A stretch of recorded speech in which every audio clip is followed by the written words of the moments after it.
সে তার আব্বারে আব্বা ডাকে, বাপ ডাকে, এগুলো নিয়ে তার কোনো সমস্যা নাই।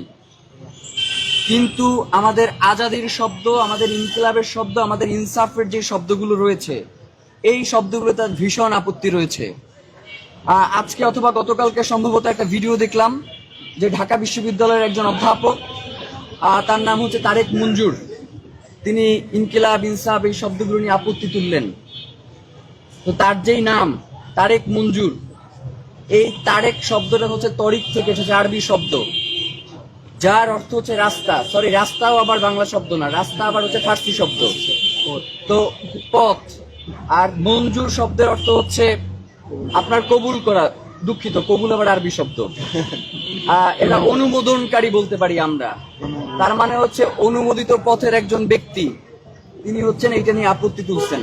ভাই, পৃথিবীর প্রত্যেকটা ভাষা, তার পার্শ্ববর্তী যেই ভাষাগুলো রয়েছে সেইগুলোর মাধ্যমে, সংমিশ্রণের মধ্য দিয়ে একটা সুন্দর সাবলীল ভাষা তৈরি হয়।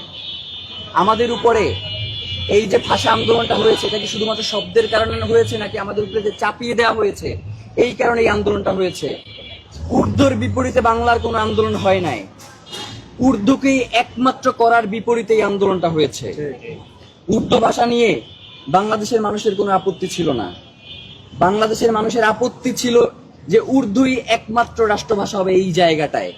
সুতরাং এই যে চাপিয়ে দেওয়ার মনোভাব, ইদানিং আমরা দেখতে পাচ্ছি যে আমাদের উপরেও এক ধরনের চাপিয়ে দেওয়ার মনোভাব, আমাদের কলকাতার থেকে যারা শব্দ ধার করে নিয়ে আসছে তাদের এক ধরনের আপত্তি দেখতে পাই। ভাই, এই যে ভাষার যে আন্দোলন, এই ভাষার আন্দোলন বাংলাদেশে 1952 সালের আগে দক্ষিণ ভারতে 1937 সালে হয়েছে, 1961 সালে মাদ্রাজে হয়েছে, 1965 সালে আসামে হয়েছে। সুতরাং বাংলার ভাষার জন্য আন্দোলন